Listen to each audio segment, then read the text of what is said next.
Hello bachcho, let us now see a question.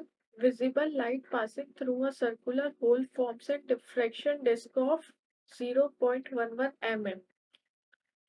If X-rays pass through the same setup, the radius of the diffraction disk will be. तो हमको ये इसमें बताया गया है कि जब विजिबल लाइट पास कर रहे हैं तो डिफ्रैक्शन स्लिट का रेडियस जो बन डिफ्रैक्शन रिंग जो बन रही है उसका रेडियस है 0.1 मिलीमीटर।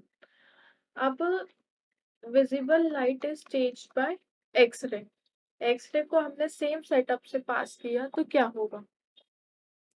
हमको ये बताना है कि उसका रेडियस कितना होगा। वन उसका रेडियस बिल्कुल 0 हो जाएगा या 0.11 मिलीमीटर 0.1 मिलीमीटर से छोटा होगा, बड़ा होगा या वो सेम रहेगा when we replace visible light by X ray. तो इसमें सिंपल एक फॉर्मूला या रिलेशन होता है, radius is directly proportional to lambda. Lambda means wavelength.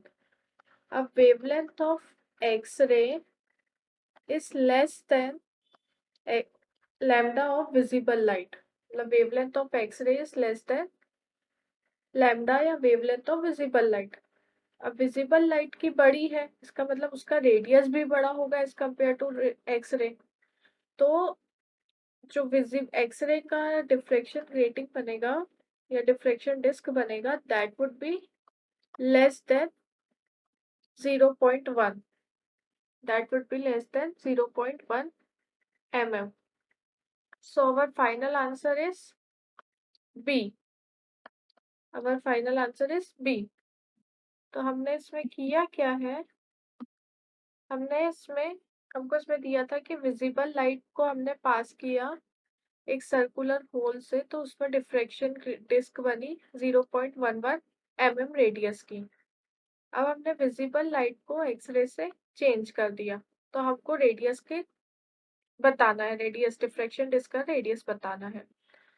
तो इसमें एक इम्पॉर्टेंट फॉर्मूला याद रखने वाली ये चीज है, रिलेशन कि radius is directly proportional to wavelength. ठीक है। And lambda of x-ray is less than that of visible light. मतलब वेवलेंथ ऑफ एक्स-रे कम होती है वेवलेंथ ऑफ विजिबल लाइट से, तो ये हमको याद रखने वाली चीज है। सो जब हमने इस पे ये कॉन्सेप्ट लगाया तो हमको फाइनल आंसर मिला 0.1 mm से कम, मतलब 0.1 mm ज्यादा होगा। So final answer is B. Hope you all understood this question. Best of luck.